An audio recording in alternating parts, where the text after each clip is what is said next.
Labuta, né? Mas o Senhor nos deu vitória, glória a Deus. Vamos abrir aqui no livro de Juízes, onde está o tema. Juízes, livro de Juízes, glória a Deus. Quero agradecer mais uma vez a confiança do pastor Djalma e toda a liderança por estar me concedendo a oportunidade de ministrar a palavra de Deus, porque é sempre uma honra nós ministrarmos a palavra do Senhor. Não estamos falando de qualquer palavra, não estamos falando de uma revista, de um jornal, mas da palavra vinda da parte de Deus. Né? Então vamos ver aqui, Juízes capítulo 4, vamos ler o primeiro até onde Deus nos concedeu aqui. Nos diz o seguinte: os filhos de Israel tornaram a fazer o que era mal aos olhos do Senhor, depois da morte de Eude. Por isso o Senhor os entregou nas mãos de Davi, rei de Canaã, que reinava em Azor. O comandante do seu exército era Císera, que então habitava em Harosete-Hagoim. Então os filhos de Israel clamaram lá no Senhor, porque Jabim tinha 900 carros de ferro, e por 20 anos oprimia duramente os filhos de Israel. Débora, profetisa, mulher de Lapidote, liderava Israel nesse tempo. Ela atendia debaixo da palmeira de Débora, entre Ramá e Betel, na região montanhosa de Efraim. E os filhos de Israel procuravam-na para resolver suas causas. Amém? Que Deus abençoe. Vamos fazer um minutinho de oração. Senhor, nosso Deus e nosso Pai, queremos render graças, Senhor, pelo dia que o Senhor nos concedeu, pelo ânimo e pela força concedida, pela força de saúde, pelo ar que nós respiramos, Senhor, por estar na tua presença mais um dia. Meu Deus querido, e agora eu me coloco diante da tua presença, Senhor, faz o Senhor me usar como boca do Senhor na terra. Meu Deus, que o Senhor, assim como eu estou usando esse microfone, para poder chegar até o ouvido dos meus irmãos, que o Senhor venha me usar também como microfone, diretamente da boca do Senhor, para o teu povo, em nome do Senhor Jesus. Amém. A igreja podemos citar. Glória a Deus. Amados, nós sabemos desde o princípio que Deus ele concedeu o sacerdócio ao homem. A primeira aliança que Deus fez foi com o homem. Lembra com Adão lá no Éden? Foi com o homem e não com a mulher, né? Parece uma coisa meio machista, mas a gente vai ver no discorrer da Bíblia que Deus nunca teve machismo, né? Quem tem machismo é o homem dele, isso é coisa de homem, né? Quando eu falo homem, ser humano, não estou apontando o sexo masculino, né? Coisas da sociedade, do ser humano.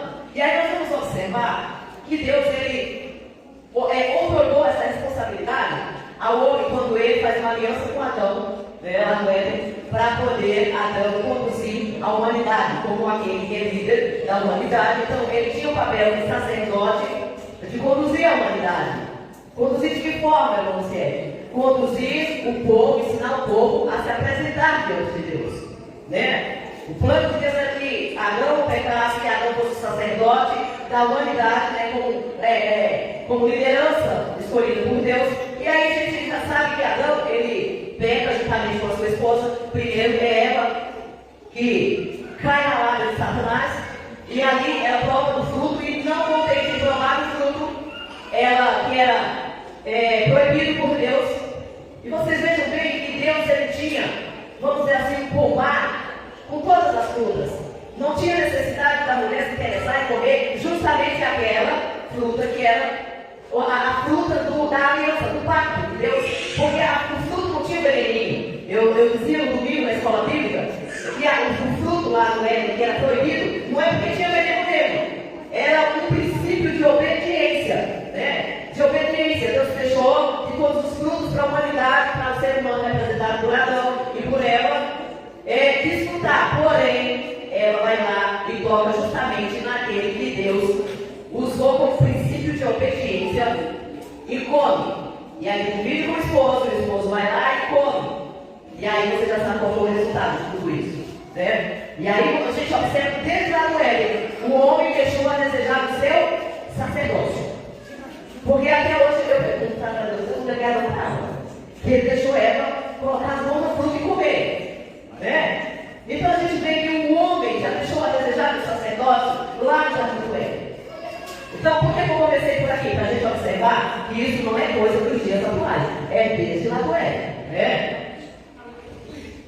Então nós vamos observando, no decorrer da humanidade, Deus sempre preparou uma linhagem piedosa, porque a impiedosa sempre teve também. E aí nós vamos observando, vamos entrar aqui pelo caminho da história de Israel, sabe? Deus fez uma aliança com Abraão, eu vou resumir muito rápido, porque eu preciso entrar aqui. Deus quer conversar conosco nessa noite. E nós vamos ver que Deus fez um pacto lá com Abraão, que pertencia à linhagem de Sem. Quem era Sem? Era filho de... Quem está antenado aqui na escola bíblica? Sem era filho de quem? Filho de Noé.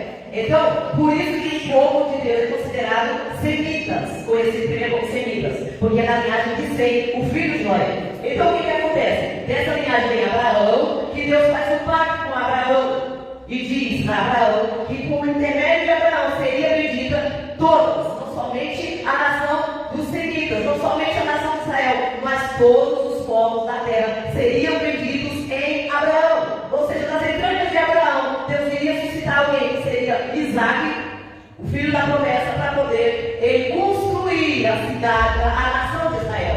E aí a gente observa que Isaac nasce Jacó e Esaú, Jacó mais tarde vira Israel, e esse Jacó tem 12 filhos, e esses 12 filhos formam as 12 tribos de Israel. Né? Formam as 12 tribos de Israel. E a gente sabe que desde lá, quando Deus enviou Moisés, Deus falou para Abraão que essa nação iria peregrinar e era estrangeira, e que mais tarde ele criaria um governador, tiraria Israel do cativeiro, lá de onde foi cativeiro na terra estrangeira. E assim o Senhor fez, levantou Moisés, foi lá, tirou o povo, enfim, conduziu. Mas a gente sabe a história, nos conta a palavra de Deus, a gente discorrendo a palavra de Deus, que Israel ele não atendeu a expectativa de Deus. Por quê? Israel ele sempre tinha uma queda a poder, a querer, sabe, fazer o mesmo que as nações vizinhas faziam. Eles tinham sempre um pezinho, sabe, no povo do paganismo. Então qualquer coisa, quando menos esperava, a gente pensava que Israel era lá em cima, adorando a Deus, quando observava para o povo de Israel, diante dos astarotes, diante dos baalins, sabe, adorando outros deuses, querendo imitar as nações pagãs. E aí eu abro um parênteses, gente. Hoje nós estamos comemorando o dia 12 de outubro, o dia das crianças, mas o dia também de uma, vamos dizer aqui, de uma padroeira do Brasil, porque nós sabemos que quem governa o Brasil é o Senhor Jesus, não é padroeira nenhuma. Mas nós vamos observar que no dia de hoje, se você ligar a televisão, estado da Bahia, estado de São Paulo, em todos os estados, os templos estão cheios de pessoas adorando ao paganismo. E a igreja do Senhor, como é que está, irmão de Djalma, no dia de hoje? Não é uma coisa séria para a gente parar e pensar? Os templos estão lotados. Se você ligar a televisão, eu não liguei a televisão hoje, mas se a gente ligar a televisão, a gente vai observar que os templos em todos os estados do Brasil tem pessoas que adoram, que estão lá no paganismo. E os templos estão assim, ó, sem brincar, estão fazendo até filas para poder receber. Pensam numa suposta padroeira. E o povo de Deus, onde é que está nessa hora? Onde é que está o povo de Deus? Que é para servir de exemplo para as outras nações, que é para servir de exemplo para aqueles que estão no paganismo. Está um no entretenimento dedicado, está outro passeando. Não quer pecar passear, gente. Não quer pecar se, sabe, ter um entretenimento familiar. Não é pecado, mas nós precisamos ser equilibrados na presença do Senhor. Você já parou para pensar que se a gente organizar o nosso tempo, a gente consegue adorar a Deus, a gente consegue dar tempo das demandas nossas, da nossa labuta do dia a dia? É que a gente é desequilibrado e a gente não administra o tempo que o Senhor nos deu. Então eu vou fechar parênteses aqui e voltar para o texto. E aí nós vamos observar que Israel chegou nessa decadência aqui. Nós vamos apanhar esses 4 dias, irmãs. Quinta, sexta, sábado e domingo, porque vocês escolheram um tema assim maravilhoso. E aí nós vamos observar que nesse tema aqui no livro de Juízes, se vocês já leram esse livro todo, vocês vão perceber que o sacerdócio continuava em decadência. Continuava em decadência. Então eu procurava um sacerdote, pastor Djalma, e não encontrava nesse período, não encontrava sacerdote de Israel. O povo estava tudo desviado na presença do Senhor. Sabe? Deus procurava o profeta, cadê o profeta? Sabe?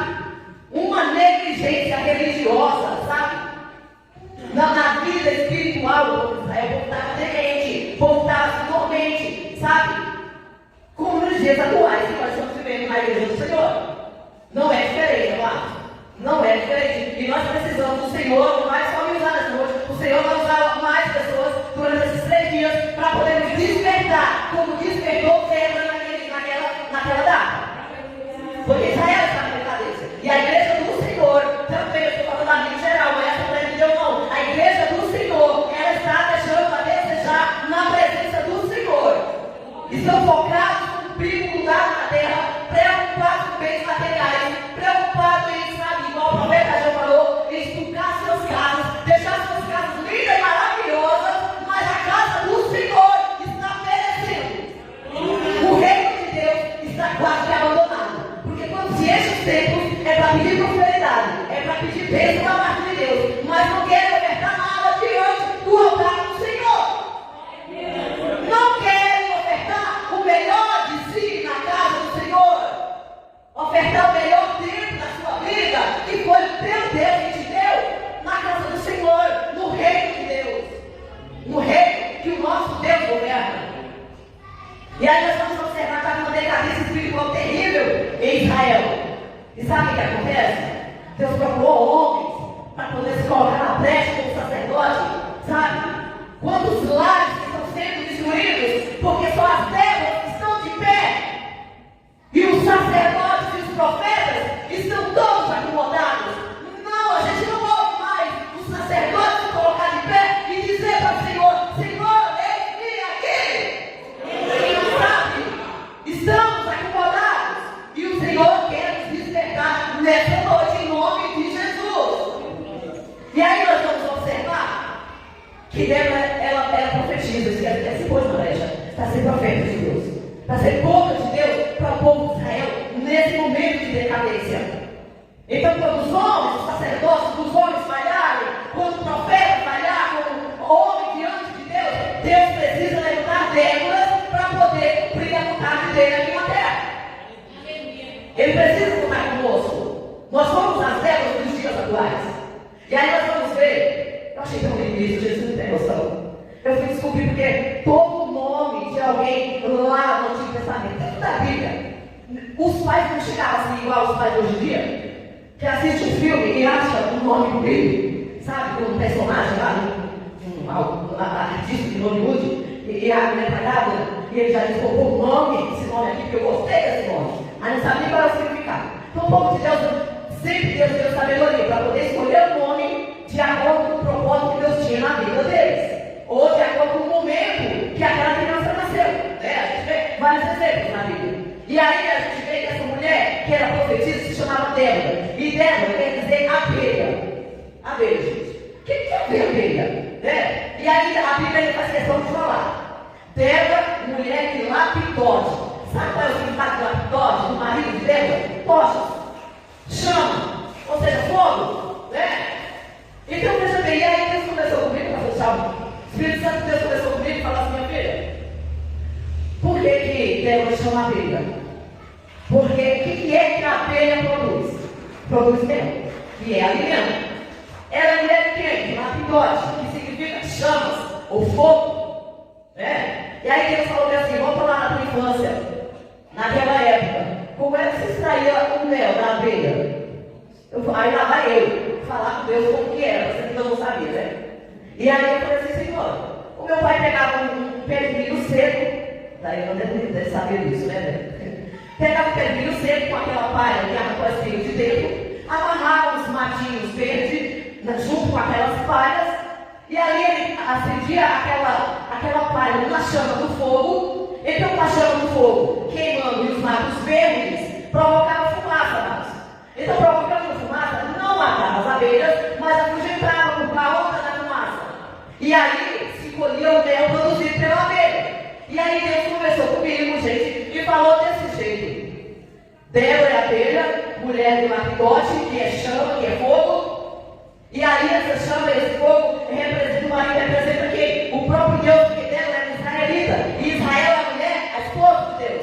Então Deus, ele dispensa lavaredas de fogo do seu trono por meio da palavra dele. E aí Deus falou bem assim para mim: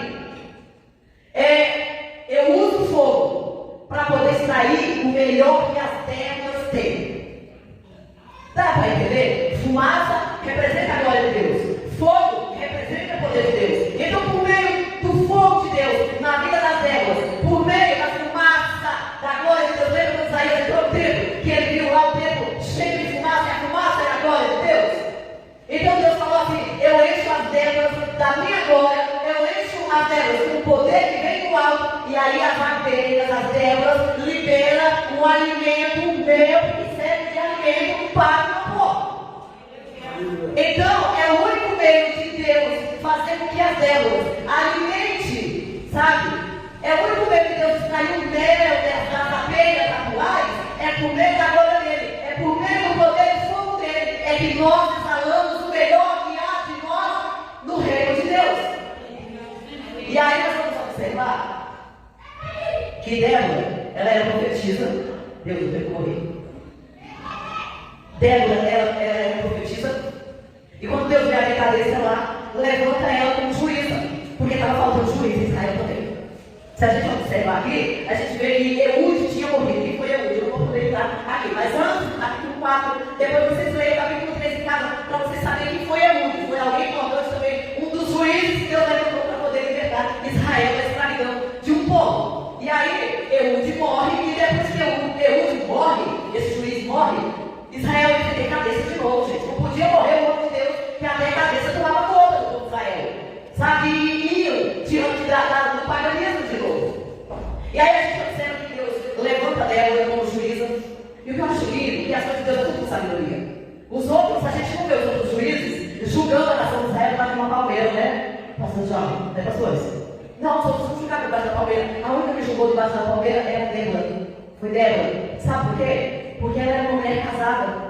Ela não podia fazer de uma casa recebendo todo mundo, sabe, lá, e julgando as causas do povo de Israel, lembrando que Débora julgava não nas causas militares, mas nas causas ordinárias, sabe, as causas do dia a dia do povo de Israel, os problemas do dia a dia.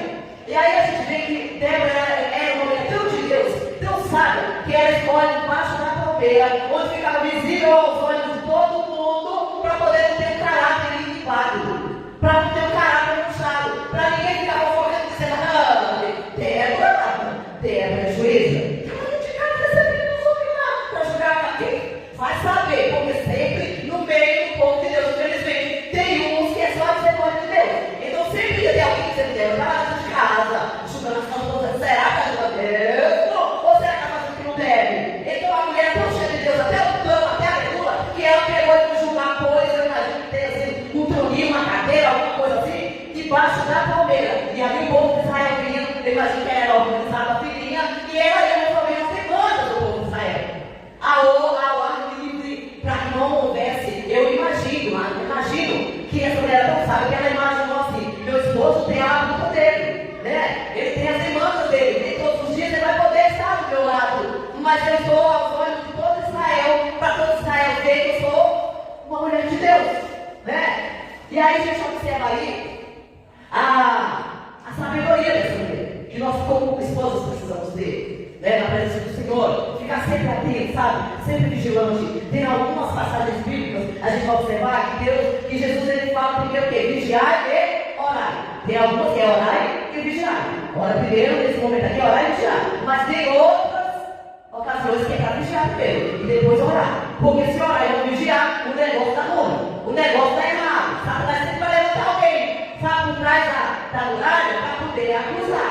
Então nós precisamos pedir sabedoria para o Senhor. E aí nós vamos observar que Deus começa com a profetisa de Débora. E Débora ela vai chamar Baraque, filho de Abimão, como nós vemos aqui, e disse: sobe para o monte agora, porque o Senhor vai entregar. Vou resumir aqui rapidinho, em linguagem simples. Sobe para o monte, porque eu vou dar um jeito de levar Jabim, o exército de Jabim, até o monte, porque o Senhor falou que vai se levantar em nosso favor e vai nos dar vitória. E assim, o bonito do Baraque vira para ela, olha a cabeça que está em Israel. Ele vira para ela e fala assim: eu só subo se você for. Ou seja, se você pudesse tiver por naquela frente, eu vou. Se não, eu não recuperar. Olha a situação que estava a liderança masculina em Israel. E aí ela sobe. Só que ela falou assim: olha, Deus vai dar vitória para o povo de Israel, mas vai ser pela mão de uma mulher.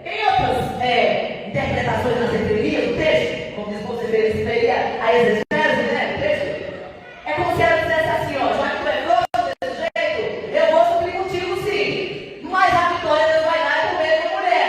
Mas não vai dar por meio de você que é o general do exército de Israel. E aí ela manda ele convocar 2 tribos. Só 2 tribos, gente. Se prontificou a subir ao monte para enfrentar o exército de Jabim. E aí a gente vê um horror de carro que tinha, sabe? E era carro de ferro, gente, aparelhado. Naquela época, seria os mísseis de hoje. Sabe aqueles que voam lá de um país para o outro? Os carros desse exército eram carros de ferro.